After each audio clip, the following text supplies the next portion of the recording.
Welcome to the channel. Welcome to the podcast. If this is your first time as a listener, thank you for joining us. If you're a reoccurring listener, thank you for joining us once again. If the subject and the contents of coaching, leadership, and team is something that you're passionate about and resonates with you, think this channel is a great fit, think this podcast is a great fit. Give us a like, give us a subscribe. Have a great day.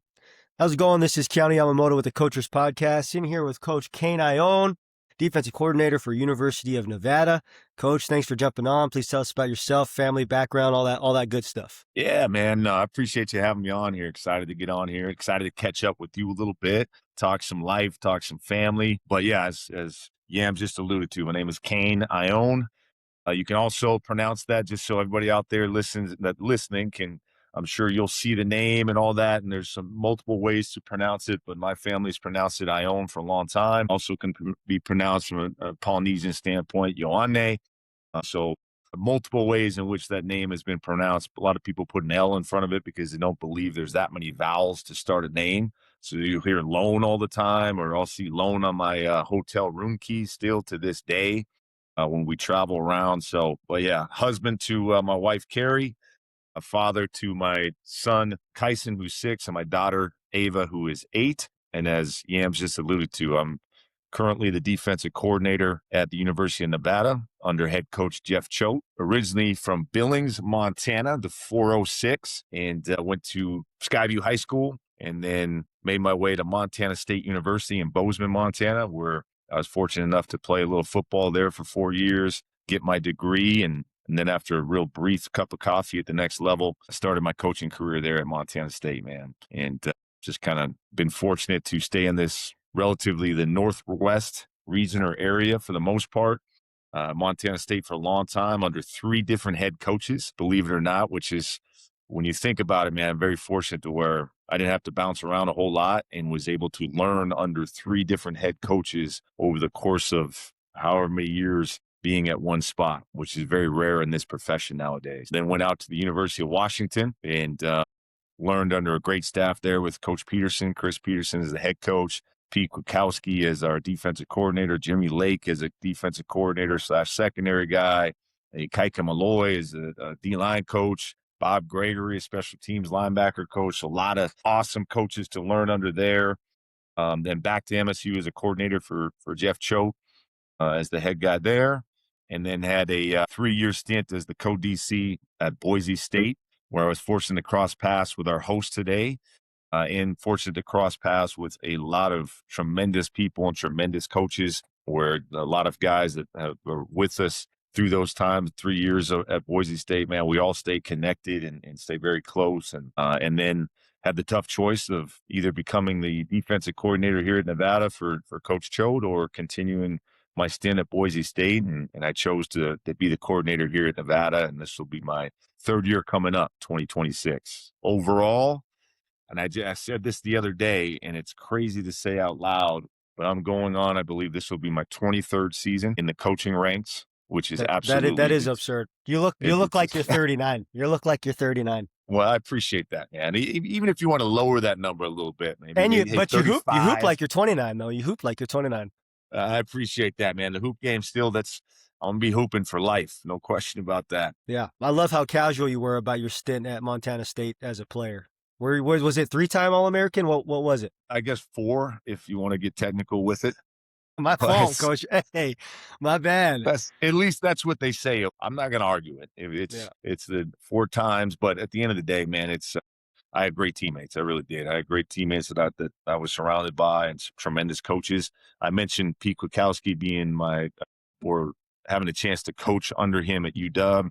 Pete Kwiatkowski was also my defensive coordinator at Montana State when I was a player. Yeah. We had a gentleman by the name of Rob Christoph that was our linebacker coach there. That is a phenomenal defensive mind.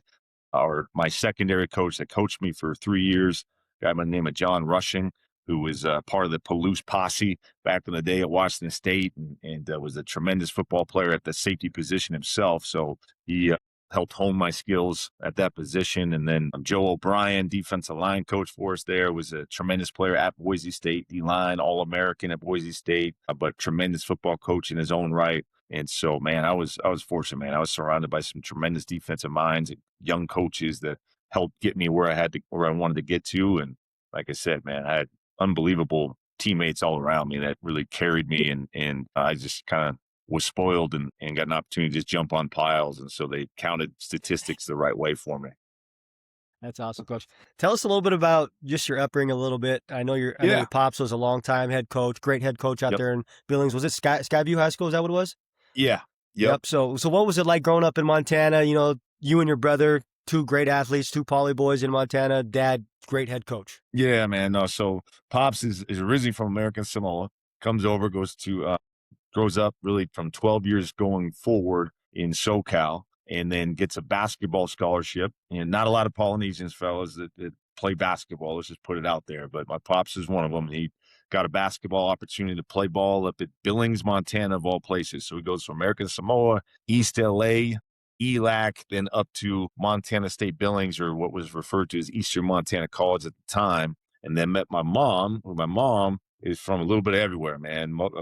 Majority of her roots was North Dakota, some time in Arizona, and then ends up in Billings, Montana as well to go to high school, and then ended up at Eastern Montana College. So the two of them met, and my brother and I, to your point, raised in Billings. Not a lot of Samoans bouncing around Billings, Montana. And so it was fun in that regard to be able to, my dad has been a huge advocate and proponent, and just a guy when you point at, hey, the Samoan culture, if you ask anybody in Montana, you're probably going to, if you hear the word Samoa or just Samoans in general, you're going to think of my dad when it comes to the state of Montana. And that's awesome. That's huge to be able to say. And so that's in turn why, the last name you see Ioane, or what we've said Ioane, a lot of that stems from the name that my dad has established in the state of Montana. So you go to the state of Montana, you see that name.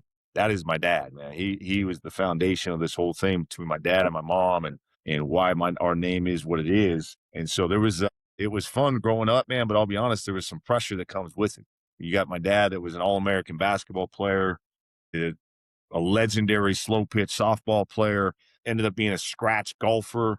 Anything that dude touched, he was great at. And so my brother and I were under that same type of, hey, oh, you're an Ioane? You must be good at this, this, this, and this. And so we were raised with that mentality of, hey, man, you represent that name everywhere you go and everything you do. And that comes with some pressure, and it comes with the standards. And so we had to live up to those standards on a day-to-day basis. And that's what I think propelled us to continue to try and achieve as much as we could. And in turn, probably end up, not probably, 100% is what influenced us both to continue in the sports world and continue down this coaching track, because of what my father and my mom had established in Billings, and then over the course in the state of Montana in general. And watching my dad growing up, watching him as a coach, whether it was basketball, whether it was him coaching track, whether it was him coaching golf, and then actually being in his classroom and watching him coach PE and health, and the way he interacted with every student throughout the day, I think greatly influenced my brother and I and how we go about our business on a day-to-day basis. That's awesome, Coach.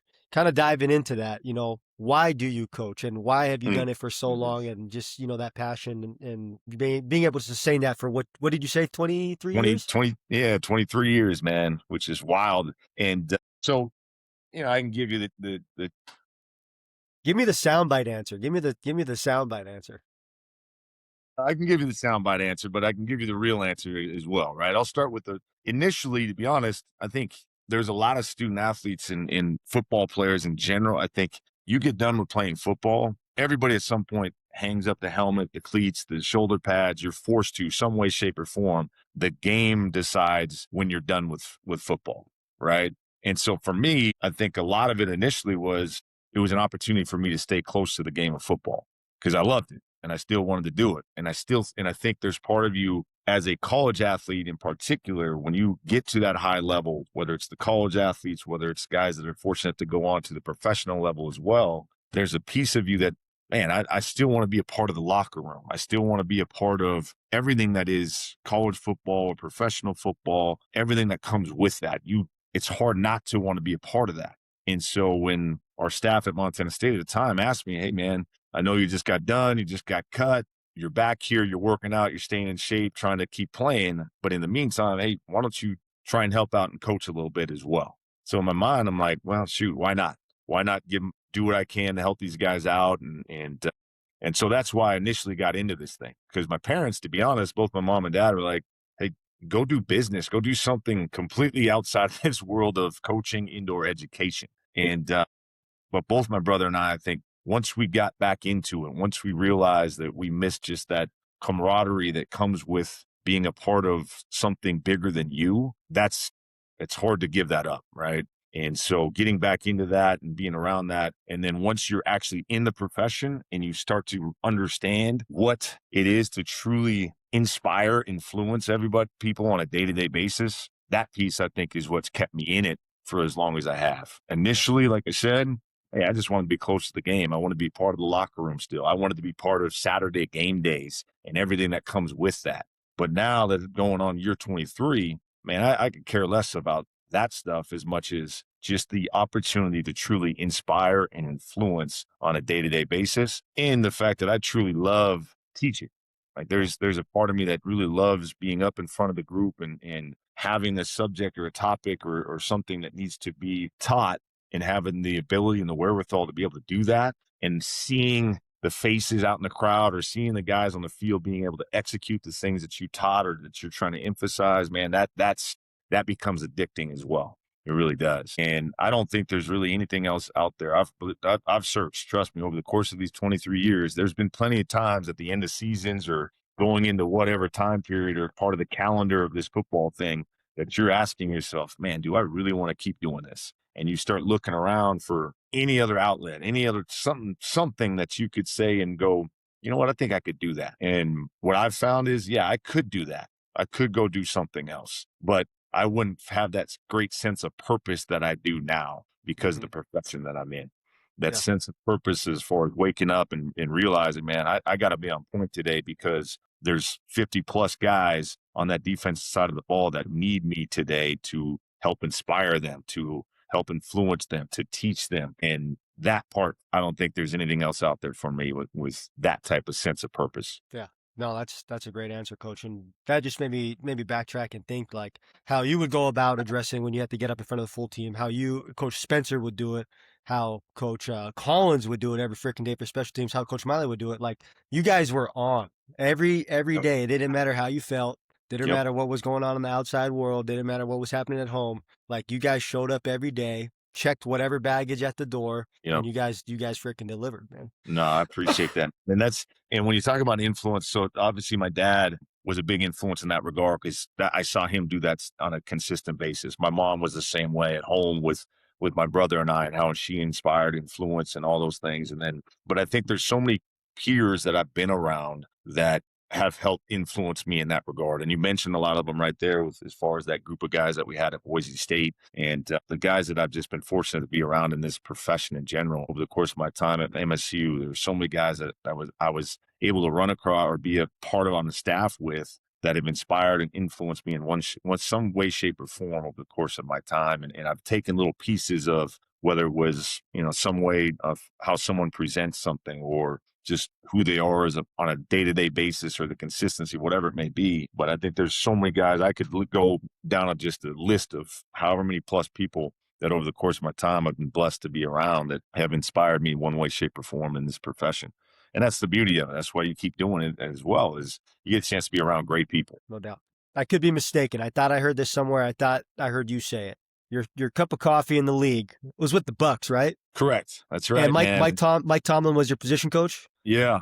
Tell us just a little bit about those dynamics and did you think at that time that Mike Tomlin was going to be who Mike Tomlin is today? I did not initially until at the end of my stint. And, you get the call from the essentially the general manager and the director of player personnel, and they have you come in and they're sitting you down and essentially what's happening. I knew what was happening. Like, all right, hey, thanks for showing up. Thanks for being here, but this isn't going to work out, right?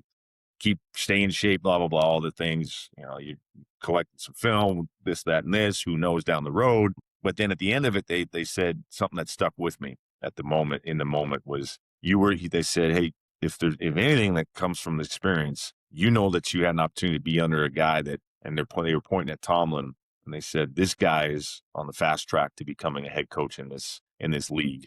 And then they pointed at the assistant DB coach, who happened to be Raheem Morris. And they said, this guy is going to also is on the fast track to becoming whatever the next DC or whatever. And sure enough, how many years later, Tomlin's went off, I think, in a couple of years and was the Vikings DC, and then eventually back as the Pittsburgh Steelers head coach. Raheem's off doing great things and has been a head coach multiple times in multiple places. I mean, I was looking back on a picture that I had from the rookie camp, and it also listed, and I didn't even realize it, Kyle Shanahan was like a offensive quality control coach, right? You had Monty Kiffin was our DC. I mean, there's some legendary guys on that staff that I was fortunate to just be around for a very short amount of time. But Tomlin, man, there's one thing about him that stuck with me. He was who he was. Like, he walked in the room and the presence that he had, and there was every day, you could just tell, man, that guy carried himself in just a different way than most. He knew who he was, and he was genuine to that. That's good stuff, Coach. From a coaching philosophy standpoint, what is important to Coach Kane Ioane?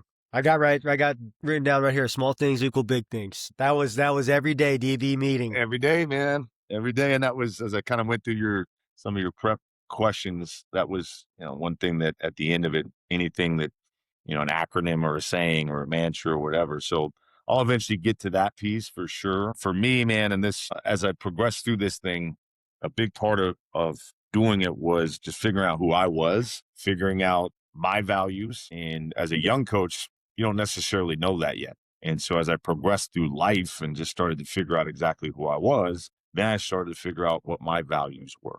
And so as of right now, what I stick to is 3 things: family, humility, leadership. So in turn, I use those values as a way to kind of keep in mind who I am and how I go about my business. And then I also created my own personal mission statement from those values. And so every day I'm trying to connect and positively influence others by simply competing to be my best every single day. And then but a saying that I utilize now with myself and my guys. And at the end of the day, and I hit it with Coach Tomlin, I have hit this over the course of, I think, the last how many minutes that we've been talking, just be genuine, be consistent, and be the example. Genuine to who you are. And that's going to take time to figure that piece out. Be consistent to that person every single day, no matter, as you alluded to prior, no matter what's happening around you, no matter the circumstances that are out of your control. If you can be a consistent presence as a coach in these players' lives, that's huge for them.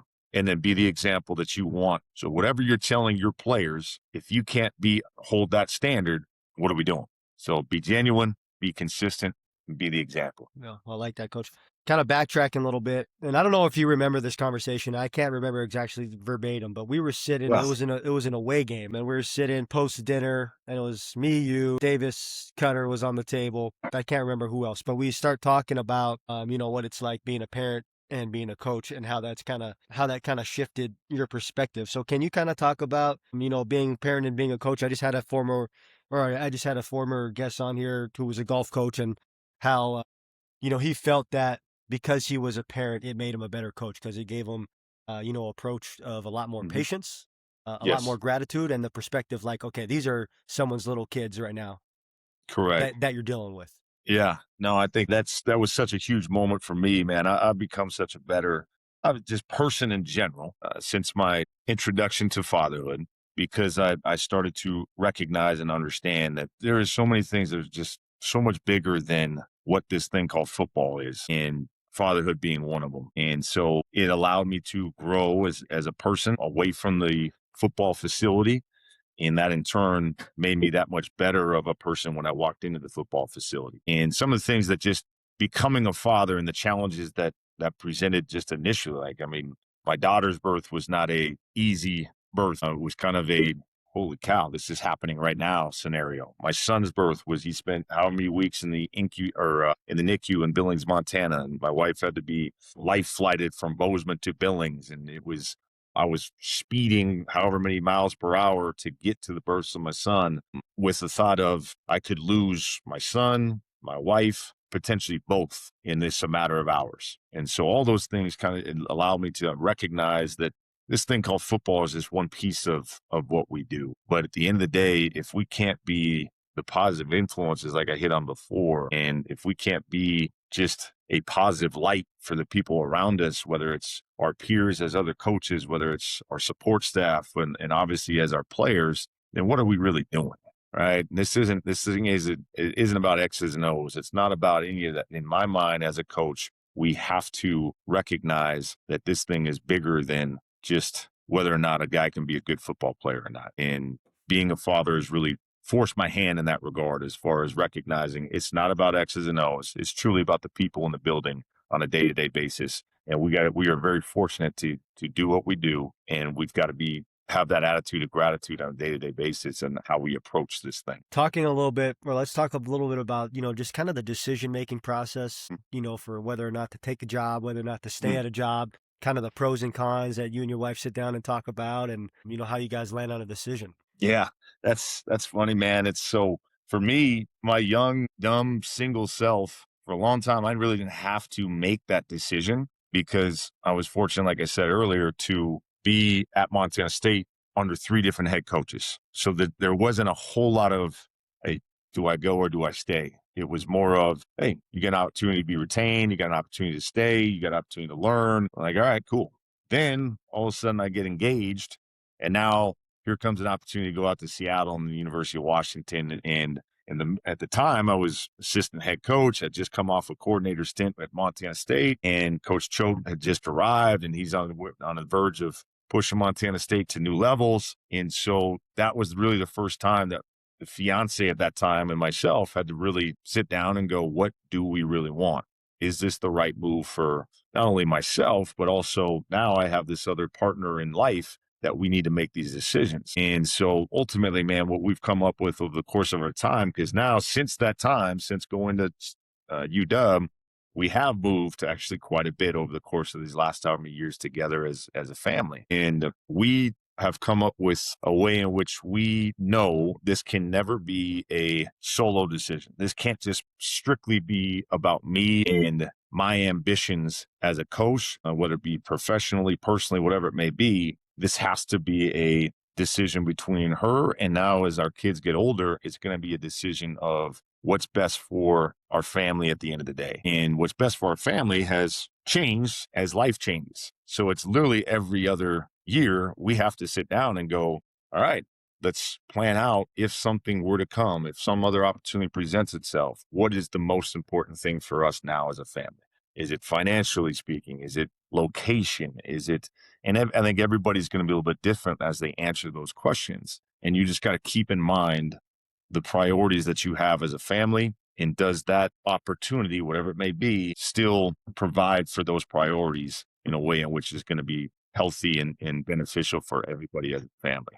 My wife and I we initially, when we made the move from Montana State to Boise State, we sat down and said, hey, we've got a 10-year plan essentially that we can bounce around based on opportunities. And within these 10 years, because our kids are still in the age that they can move quite a bit and they're not going to be totally affected by it, at least from what we thought in the moment. And it's already coming on year 5 of that, or year 6, whatever it is now. And so we're going to have to go back and talk through like, all right, we're coming up close on these 10 years. Where are we now? What's our next plan?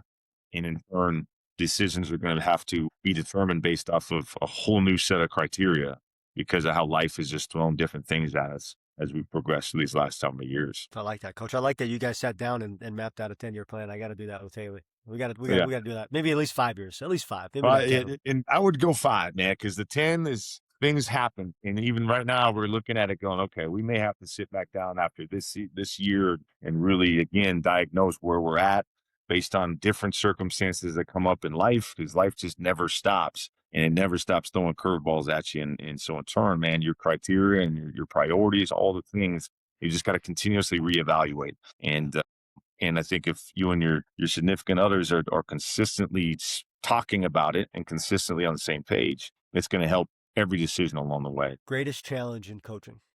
Man, I think the time away from family for me, the time just in general, there's a commitment that you make when you become a coach at this level, and really any level at the end of the day, but there's a commitment and there's a culture out there of that you got to be present, obviously, whether it's in office or whatever, however, I mean, it's kind of you got to sacrifice for success, and what are you willing to sacrifice?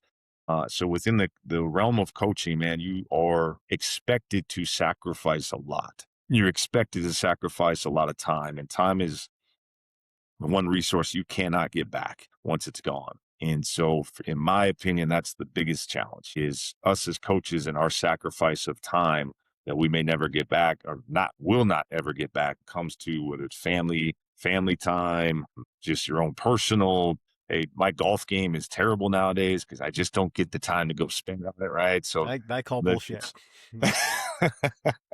but it is, man. You really you've got to make the choice at the end of the day when you commit to this and you're part of wherever you're at. Your priorities have to be your priorities. And for me, if I'm not in office, I'm at home. I'm with the family, and whatever my kids are doing, whatever my wife is doing, that's what I'm doing. I cannot in this nowadays justify if I get time away from the office. Hey, I'm going to go spend 4 hours out of this day off on the golf course with my buddies because it's my time off. That's for me, that just doesn't equate. Yeah. And so, yeah, it's time sacrifice to me is by far the biggest coaching challenge. Yeah. Just when you were talking through that, I asked this question to a couple of coaches over the time or throughout the episodes. If you had a magic wand that you could fix, about the sport or the game that you coach, what would that fix be? Would that be it right there? That would be it. 100%. I would, the NCAA, if I somehow could get into their minds with a magic wand, I would make it so Sundays are off. No one's in the office on Sundays across the country. Cannot work Sundays. Figure out how to make it work from an operational standpoint and a preparation standpoint. Every other business around the world can figure it out as far as you got a 7-day week. You get one day that is off and everybody's got that day off. And then you can go from there. So at least you've got a Sunday off, right? Off season, every weekend is protected as much as possible over the course in the off season. Yeah. So you're continuously finding ways in which you're adding to the quality of life for not only the coaches, but also in my mind, the student athletes as well. They're busy, man. Like if you have a Division I athlete, like I don't know how many visits you're taking in that springtime of your junior year. Yes. And then in the fall when, you're playing your sport or winter or you're playing your sport, whatever that is, like it's busy, man. It's a lot. It's too much. And at the end of the day, we're putting too much on kids. And because I think that's lost in this whole thing. These are still kids that we're talking about at the end of the day. We're talking student athletes that are 18 to 23 years old that are still developing as their minds, still developing as men. They are not grown, professional, and in turn, we should not expect them to do the things that we're expecting them to do from a standpoint of the time, the decision-making process that we're asking these kids to make and be a part of it. It's just, we're putting too much on these kids' plate. What is the first love between football and basketball? Oof. That's tough. I'll be honest. Basketball, when it comes to when I'm out there noon hoops, man, I love hoops, man. Yeah. And my wife will tell you, my friends that have watched basketball with me, they will tell you I am an absolute psycho when it comes to when I'm watching LeBron play wherever, that I lose my stuff, man. I'm cussing at the TV. I'm throwing stuff. When I'm coaching football, for whatever reason, I can maintain a pretty level-headedness about me. And when I'm watching football, same thing. But basketball, there's something about it that just, yeah. You know what I think it might be? Because like for me, that's kind of how I look at football and beach volleyball. Yeah. Is like I love beach volleyball. Like, but I think I love beach volleyball more than I love football because there was a sentimental connection between me and my dad, and that's what he raised me on. That's probably how you feel with basketball. Like that was your draw between your brother and your pops was basketball. Correct. No, I think you're saying right. But for the sanctity of the podcast, why is the sport of football the greatest sport in your opinion? And so here's what I'll give you: football is the greatest team sport. 11 pieces. There is no other sport that is asking 11 different people to be able to connect and cohesively function at a high level for a long amount of time in order for you to be successful. So that to me is why football is the greatest team sport. There's no one person on any given football team that can carry an entire roster to a Super Bowl or a national championship or even a state championship. You need an entire team. You need 11 guys on every given play to be successful. And so to me, that's why it's a no-brainer from a standpoint of what's the greatest team sport. What's the greatest sport? You could argue. You could argue. You can have that argument. You want to say basketball. Deep down, you want to say basketball. Right? I'm not gonna lie. There is some basketball that would probably, I would probably be on that side of the debate for sure. Yeah. But football, no question, the greatest team sport. And I think, and our head coach says this all the time, as far as it's one of those, football nowadays, and college football in particular, is one of the last places that you're going to find just something that's going to prepare you so well for life in general. It's how hard and things that the challenges that come with playing the game, the challenges that come with the preparation to even just to get on the field, and your ability to coexist with so many different people from every type of background. And I think there is a lot to be said about that as well. Layout of the week. How are you attacking practice? What does your practice structure look like? I mean, is it just kind of the traditional Tuesdays or Mondays, just your base mix downs, and then kind of going from there? What does that look like? Yeah. So based on where we're at in the season, Monday is going to be a heavy just here is who they are, essentially. Here's your initial offensive identity, your initial personnel groupings, the favorite formations out of each one of those personnel groupings. And then here's everyone's got their core DNA of calls that they're going to carry every single week. And so we just make sure we'll walk through and a little jog through with some of here's their favorite pass concepts, run concepts, formations to our base stuff on mix downs. And then we'll always on a Monday, we'll show them some of the, like an endo or end over look. We'll show them some of the funky formations that they've shown on film, and maybe a couple of their trick plays, just so we can see it, they can see it. And then that way it's on film for us for the latter part of the week. Tuesday, then in turn will be, all right, fellas, you know who they are. And here's our mix down as a staff. We've now finalized our mix down, not only our DNA calls, but now any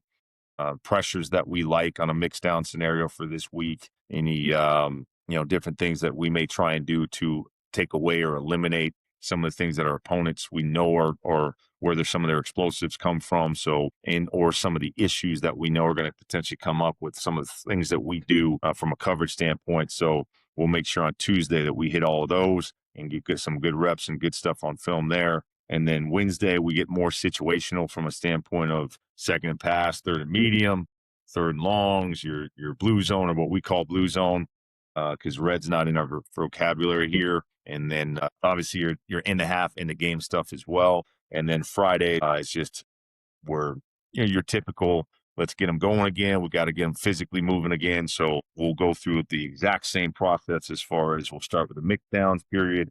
Then we'll get into more of our third downs and situational. And then we'll end it with the blue zone.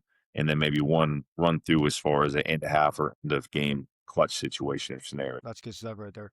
That just made me think, you talking right there just made me think of, we didn't do it at Oregon State, but I thought it was really useful and resourceful at Boise, was just that, was it the Friday night? I can't remember. We didn't call it clap session, but when you and Coach Miley would be up there signaling, Yep. Coach D would be calling the play and everyone would be going through their adjustments. What do we call that? Yeah, that was just a Friday night script. Yeah, the Friday night script. Yeah. Yep. That was awesome.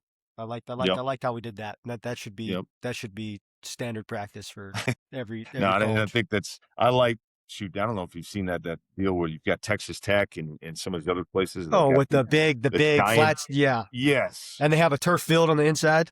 Yes. And they're running through a script on the film, and the guys have got the room to be able to actually literally walk through it. That's a whole new level there now. No, it really is. Is there a drill or team session that you guys do that you wish you did earlier on in your career? Hey.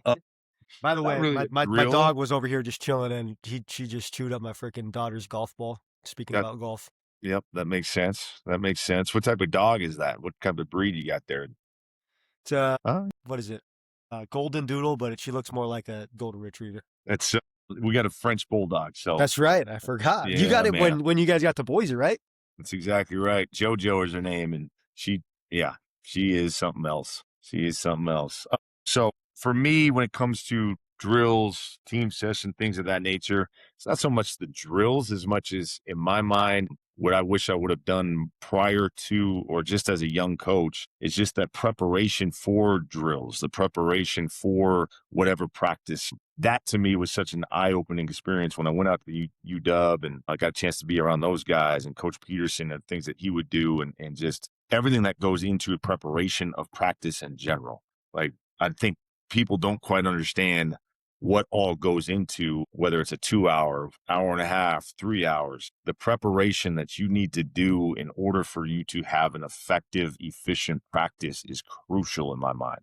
And I think as a young coach, you lose sight of that because you're just coming off as a player and you're starting up. And I don't think as players, they don't understand what all goes into the preparation, the practice, and even a 15-minute walkthrough, the preparation that goes into that. And I remember as a young coach where you just kind of, I'm going to do, all right, let me wing this thing and see how good you can't wing it. I mean, you can, and you can fake it and, oh yeah, this is okay. It's not. At the end of the day, the preparation that goes into everything that you do as a coach, I think is drastically important because it's not what you do. It's really how you do it at the end of the day. And if you don't prepare, the players will recognize it and you're not going to get anywhere near what you would if you put in the actual preparation for no matter what you do. If you could coach any player, past or present, who would it be and why? Great question. I think could I would like to go be in back. Basketball too, if you want. No question. I think for me, to be honest, I'd love to go back and coach myself. I'd love to go back and just be like, hey, man, here's what you need to do in order for you to have even more success or to help inspire, influence. I mean, there's so many things that I would love to go back and just can get in my head of young Kane. You were a 4-time All-American though. Like what coaching points would you be coaching yourself up on?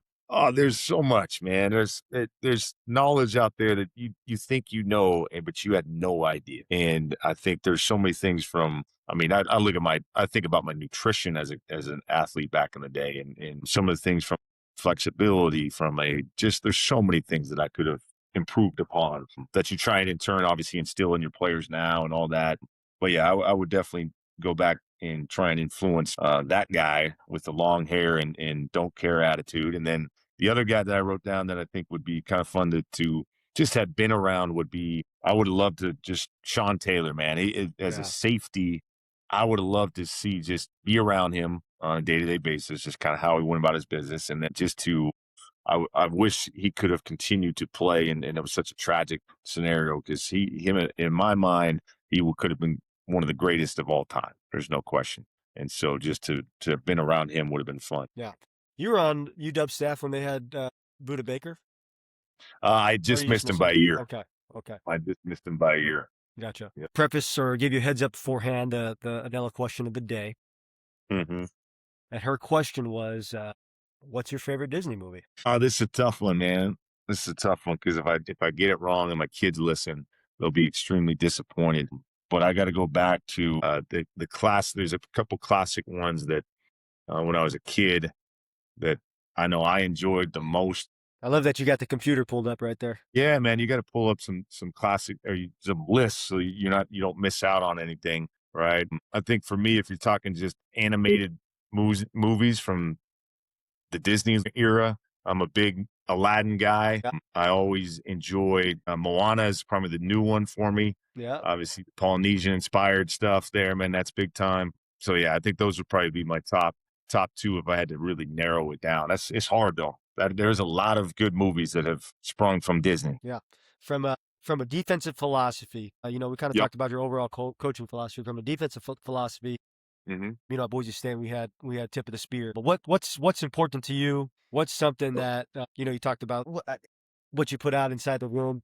I can't remember what's important to you from a defensive philosophy standpoint. Yep. So for us, man, the thing that we talk about as a defense, that small things equal big things. Every defensive unit meeting starts with me saying small things equal what, and the whole unit repeating back big things. And then I'll literally go through examples of, obviously from a football realm, what that means. Small things, man, just our eyes, right? Our leverage, our initial stance, our initial footwork, and how important those small things and those small details are. And if we're not disciplined in those in turn, it's going to create negative big things, right? Whether that's an explosive play, whether that's a penalty, whatever it may be. But on the flip side, if you handle and are disciplined in the small little details, in turn, those add up and create big opportunities for yourself, whether on the field, it's a big opportunity or big play, an INT, a pick six, a sack, a TFL, all those explosive plays that we talk about defensively speaking. But I also use it as a mantra for life, because I think that's an important piece that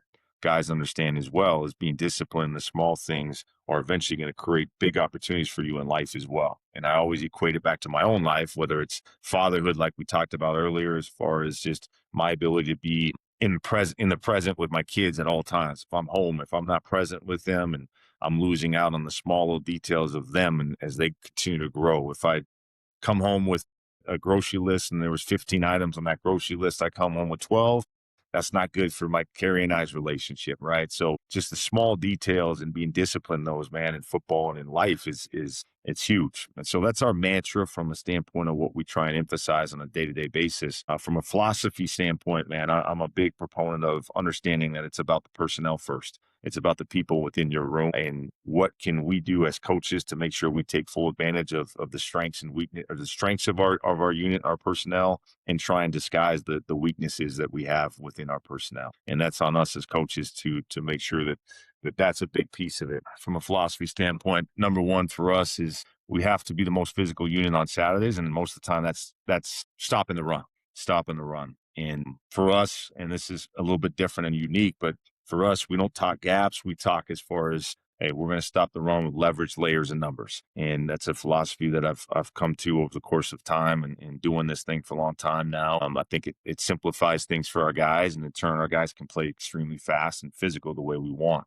Have to pressure and confuse the quarterback. That's both in the pre-snap and in the post-snap. Got to win the explosive game. Obviously, that's a huge deal as far as eliminating the offensive explosives and creating explosives for ourselves, whether it's TFLs, sacks, takeaways, elite in situations, making sure that we take care of business on those money downs. We win the end of half and the clutch situation at the end of games. We're great in the blue zone, and then defend strengths and expose weaknesses. When I was talking to Coach Tuiaki, and this is the second time it came up, I had to have lunch with him or breakfast with him after the season was done. But, he was talking about, what's the purpose of a defense in winning games, and his philosophy, which I love, right? He's like, if you go in, and I could be just misconstruing this, but he says, if you're going to defend in everything that you do, you're not going to win. Yep. In the sense that, like, if you have a defensive mindset and you're not being aggressive and you're not attacking, like, you're not going to win. But he was talking about, things that were important to him, obviously limit points and turnovers. But one thing that I loved that he talked about was 3rd down and 7 was his magic number. So every time he tried to call a play, it was to, how can I get the offense to 3rd and 7? 3rd and 7. Yeah, so 3rd and 7 plus. Yeah, 3rd and 7 plus. 3rd and 7 plus. He said 75% of takeaways happen with 3rd and 7 plus, whether that's with interceptions or that's with strip sacks. So how he calls his 1st and 2nd down plays are predicated off of, getting to that 3rd and 7. But I love it. So he talked about, okay, depending on what happens on 1st down, obviously he's going to dictate what's going to happen on 2nd down and how he calls his plays. But he's going, then he elaborates on, I want enough tools in my tool belt so I can get to that 3rd and 7. But at the same time, I want it to get to a point where there's not too many nails, there's not too many hammers in there. There's just the right amount where, okay, they get 6 yards on, 1st down run. Okay. Yep. Now I need a stuff. Now I need to get them to 3rd and 7 minus 3 yards. What does that play call look like? So I loved everything that he did, because what was the end goal? Let's work back from that. And then whatever the result is, okay, what's my next call depending off of that? Correct. No, that's really good. Yeah. That's really Anyways, as a defense coordinator, what does your process look like as far as, how am I going to understand this offensive coordinator? What does that look like? Are you a cut-ups guy? Are you a full game guy? Yep. I know you do both, but what's the progression? Yeah. So I'm a cut-ups initially, as far as just give me an idea of who they are. And in turn, those cut-ups usually a favorite personnel percentage-wise, right? Personnel, formations, all the things that kind of give you that initial, all right, here's who they are. Then I am a extreme game guy. So give me the cut-ups that I know specifically. I've got cut-ups that I prioritize, so I know on exactly what they are. But then more importantly, I confirm those cut-ups with watching the game. I think that's an important piece, that sometimes you can get caught up in doing one or the other too much. for me, man, those games and having that combination of two, and I watch more games than probably is healthy at the end of the day. And a lot of it is just trying to get an idea of who is this play caller? When are his explosive plays? When are they coming? When does he try and hit you with this particular pass concept? Or obviously this is their favorite run.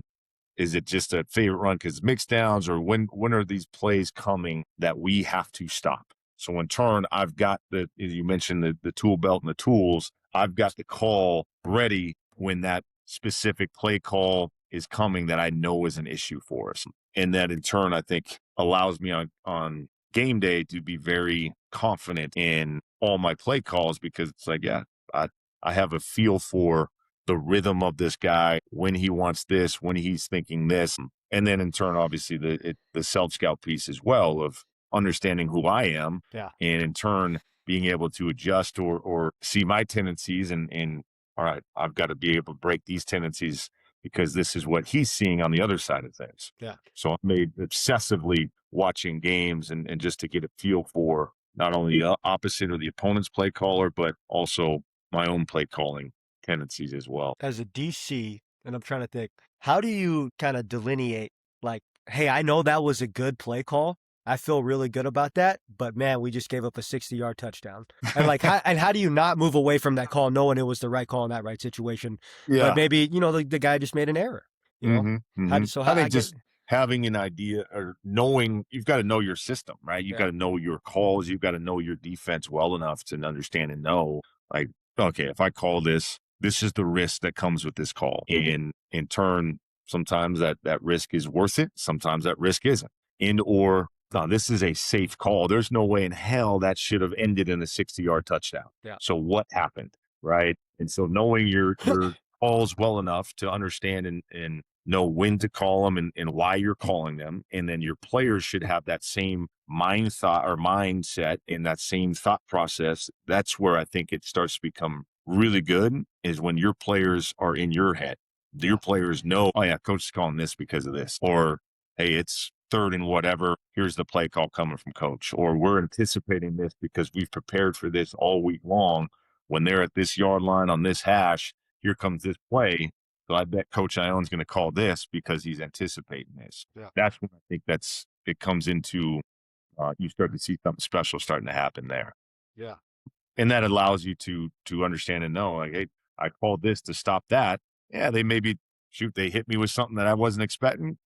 Hey, good for them. Good call on their part. Or vice versa, or, oh yeah, that worked out extremely well. Exactly how we prepared it. And there is no greater feeling than, like we talked about way back, as far as you're in this coaching thing, man, there's certain moments that you go, man, that was awesome, where the preparation meets the execution and something big happens on game day because it's a call that you've called all week long. It's against the exact look that you've got all week and you showed your guys all week. You prepped them again on Thursday and Friday going, hey guys, when this happens, this formation comes and this call comes in, this is what we're going to get and this is what we're going to do. And then when that comes to fruition, man, that's one of the greater feelings. No doubt. On the flip side, though, is when you practice it all week and then they run the exact same play and someone busts it. That's the worst feeling. No question about it. That is where you just want to throw your headset and walk out in disgust. Off season, spring ball, right?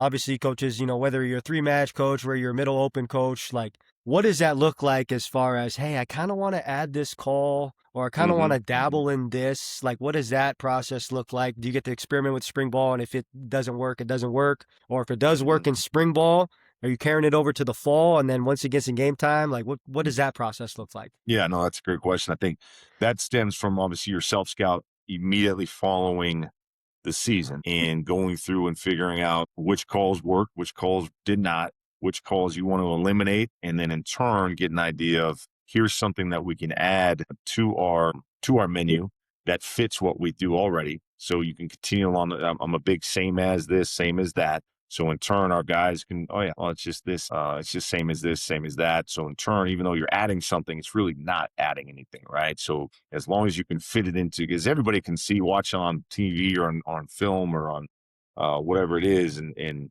man, I really like that blitz. Let's just add it to our menu. Well, if it doesn't fit what you do already, that doesn't make a whole lot of sense. So just coming out of self scout of the season, whether that's December or whatever time you get an opportunity to do that, you really got to make sure that you sit down and go through your menu in each call. Is this a good call? If it's not, let's eliminate it. So in turn, again, it's one less thing.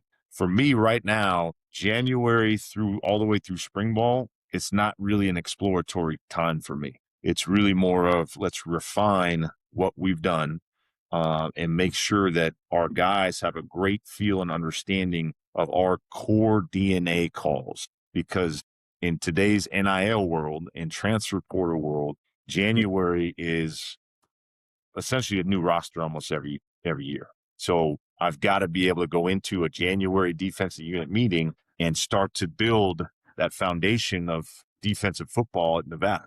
And in turn, that allows me to just build up their knowledge and from a fundamental and technique standpoint. Ultimately, that's going to create that scheme for us at the end of the day. And so when we go into spring ball, man, it is all for me. It is about core DNA calls and them having a great feel for what we do defensively through those 15 practices. Then we can utilize some of these summer PRPs to do a little bit of variations off of that core DNA stuff. And then going into our opponent scout through the summertime, now we're starting to build our menus of those first 4 opponents. And so that's where, all right, now we've got a few more things that maybe we're looking at that we can throw at this team or this team or this team. And so now I can use fall camp to implement some of those changes that we're going to have as based on some of the menus that we're going to have going into weeks 1 through 4 potentially. Yeah. I don't know if I know we didn't do it at Boise, at least when I was there. But one thing I love, when I first got to Oregon State, Bray was adamant about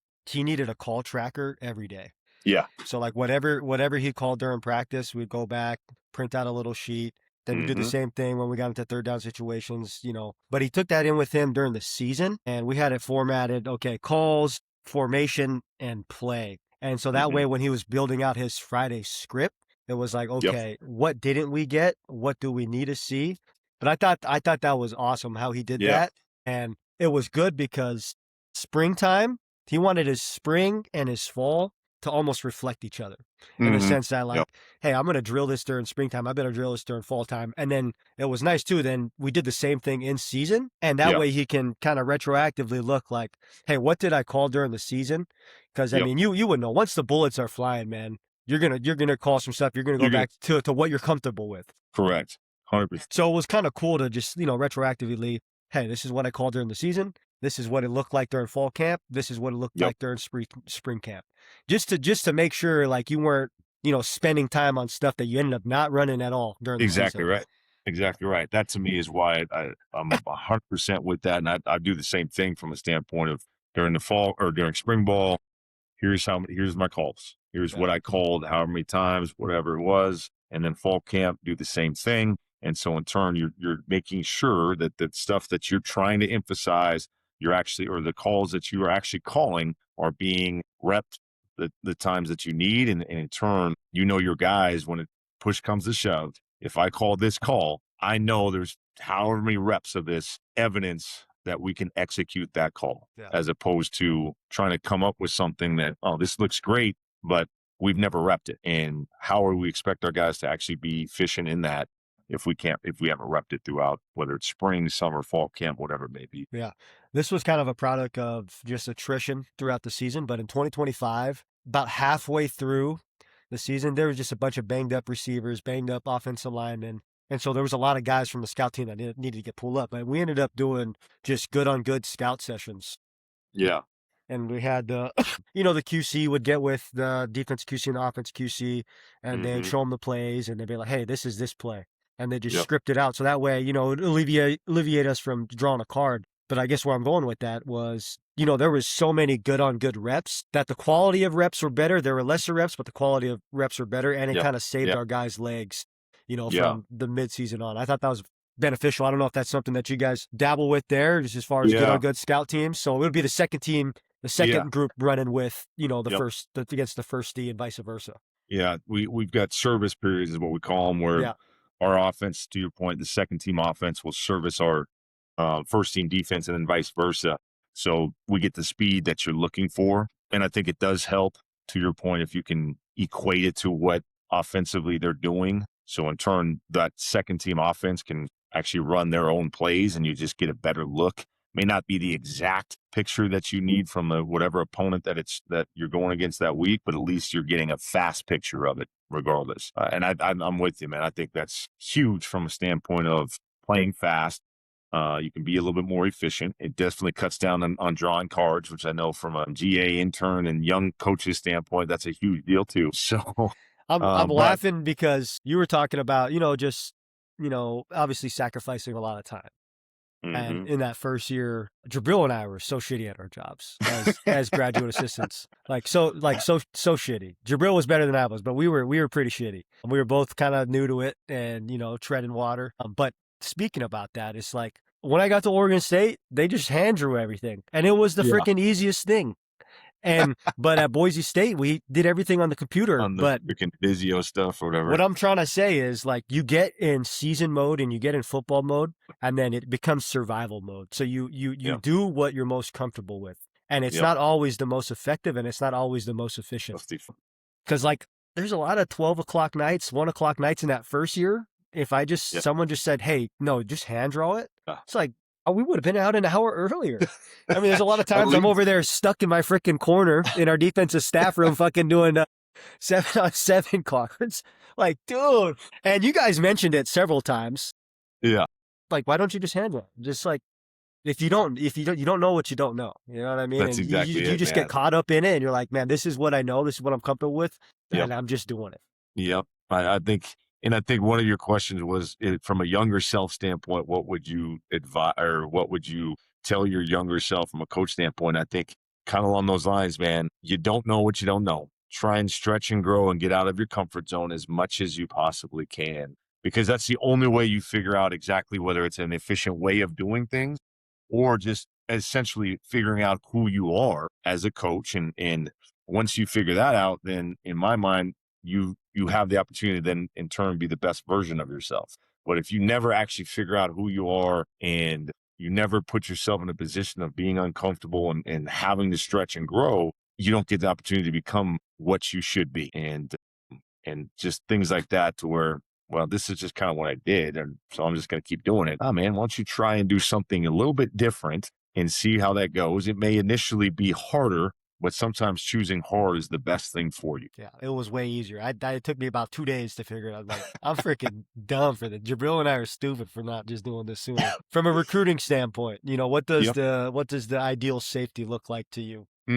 That's a great question, man. In my mind, got to have range and what I call just coverage versatility, meaning as you're watching film, he shows the ability to play some man-to-man, some match, has the ability to maybe if he plays a little quarters, maybe he's play some post, play some half, but just show some versatility to where you can see all that. Instincts is another one that's sometimes hard to see on film, but if a guy's around the ball the majority of the time and there's some ball production there, he's probably got some instincts to him, and those are some questions that you need to ask from a head coach or coordinator or position coach standpoint.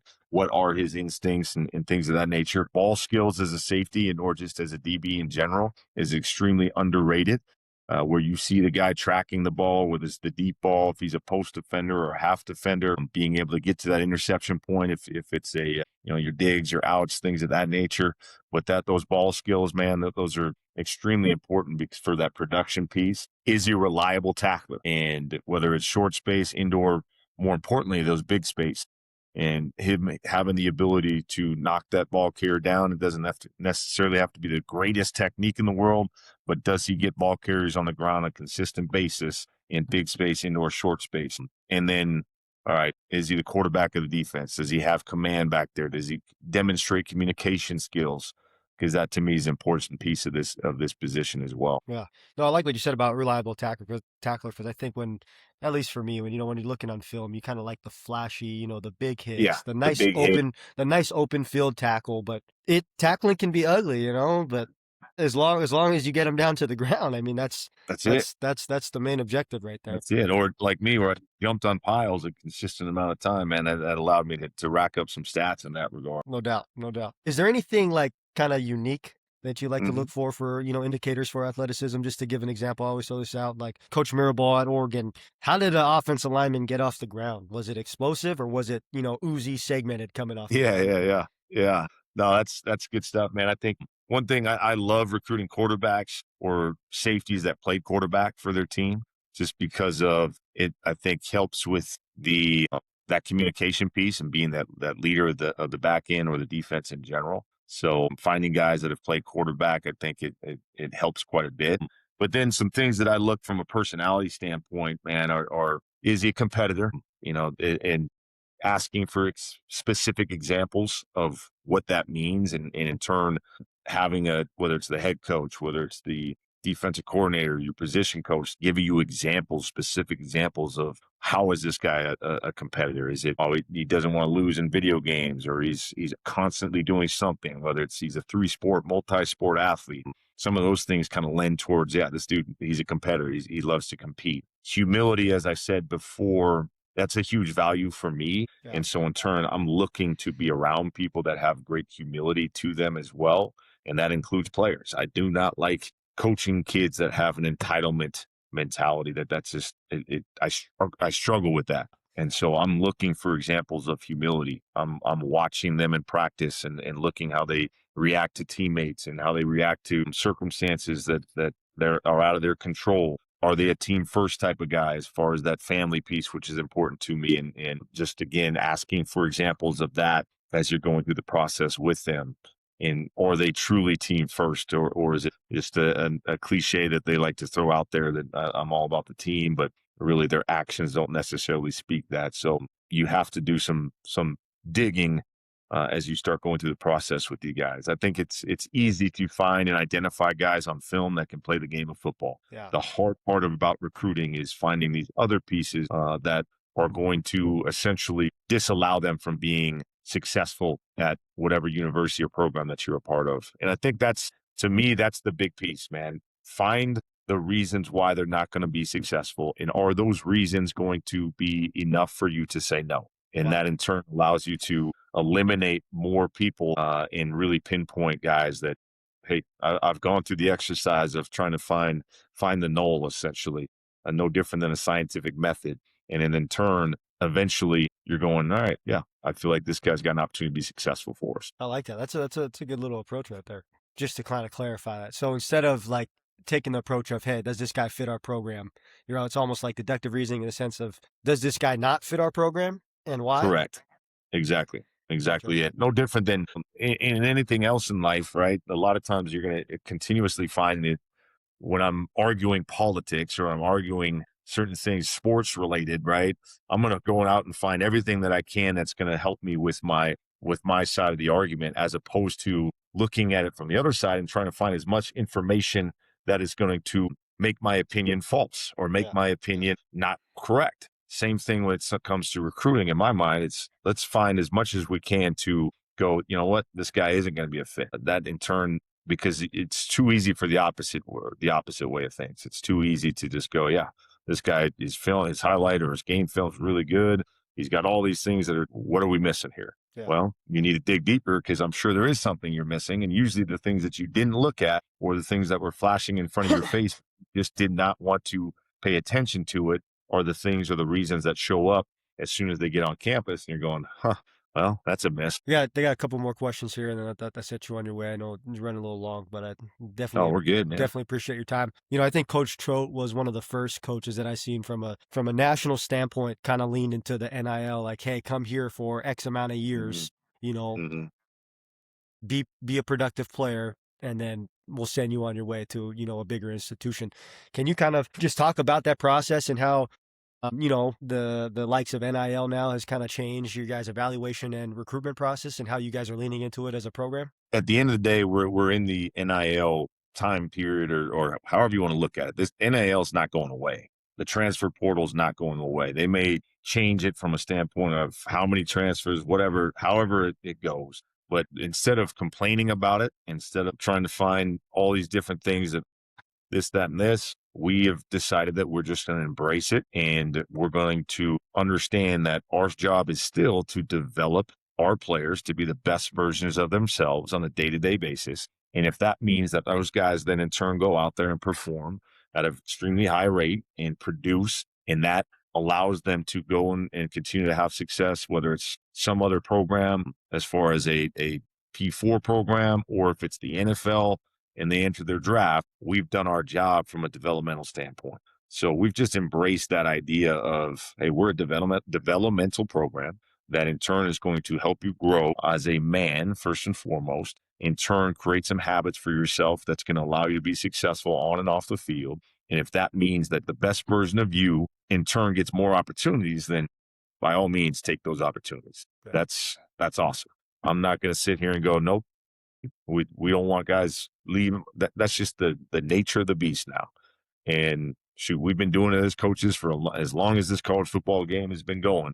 So in turn, we can't be upset when players who have produced and done well, and in turn other opportunities come their way, we can't be mad and upset of them going and taking advantage of those opportunities. In fact, we're going to celebrate it and promote it as much as we can. Yeah, no doubt. Just along those lines, I mean, when you're recruiting a player, is it pretty easy to just be like, that guy's probably out of our market? I mean, I don't know your guys' philosophy if incoming freshmen are getting any sort of money there. Are you guys writing people off because, hey, what they might be asking for too much, or the market's price is just too high on them?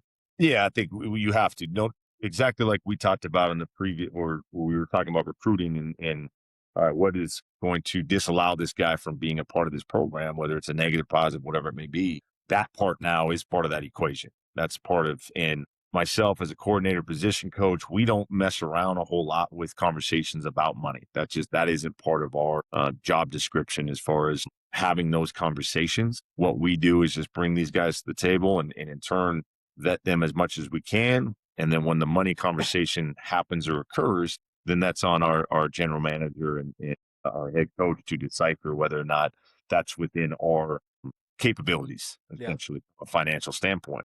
Yeah. And I'm perfectly good with that. I would prefer to stay out of any conversations from a money standpoint. All I do is present what type of experience that we can provide for any individual, whether it's a portal transfer, whether it's a JC transfer, whether it's a high school kid coming into our program as a young 18, 17-year-old kid. This is how we're going to develop you. This is how we're going to help you continue to grow as a human being and as a person. And this is the experience that we can provide you from a standpoint of campus and our university, our academic program, our resources, everything that we're going to help you and do. This is the Nevada experience. Yeah. And if that's not for you, just based off of that alone, the money doesn't even matter anyway. And if we can get to the point where you feel like this Nevada experience is what you were looking for, what you want, awesome. All right. And if it goes to the money conversation, hey, so be it. If it doesn't work out, on to the next. Yeah. I'm a firm believer in let's get the people that truly want to be here, no matter where you're at. Find the kids that truly want to be a part of that experience, or part of that university, that program. Those guys end up being the best guys for you anyway. And if money is the deciding factor, then obviously they didn't truly want to be where you were at in the first at the end of the day. Yeah, that's exactly what Coop said, man. It's like NIL, it exposes a lot of these, not necessarily the kids, but the family's true intentions. Correct. And that's like the one positive. Like, okay, are you really, meaning what you're saying? Exactly. And then meaning or acting on it differently. Anyways. 100%, man. And I'm sure most coaches do this, but you ask kids all the time, what's the most important thing to you in this recruiting process? What are the top 3 things as you're looking at programs, schools, universities? What are 1, 2, 3 things, whatever it may be, that's a priority for you and your family? And they'll list off, and sometimes you can hear it as soon as you hear just kind of all right, that was a very rehearsed, very much a scripted response. This, and this. And then you get later on in the recruiting process, and then all of a sudden it becomes very evident that none of those 3 things were really that important. Because if they were, then this place or whatever program you're at should be right at the top of your list. But if it's something else that's truly the most important, that's where you're going to end up going anyway. So just be upfront. And as from high school coaches and athletes, from an advice standpoint, recruiting wise, just be upfront. Just be genuine. What do you truly want? And in turn, we should be doing the same thing, being as transparent as possible in the process. And that will help everybody.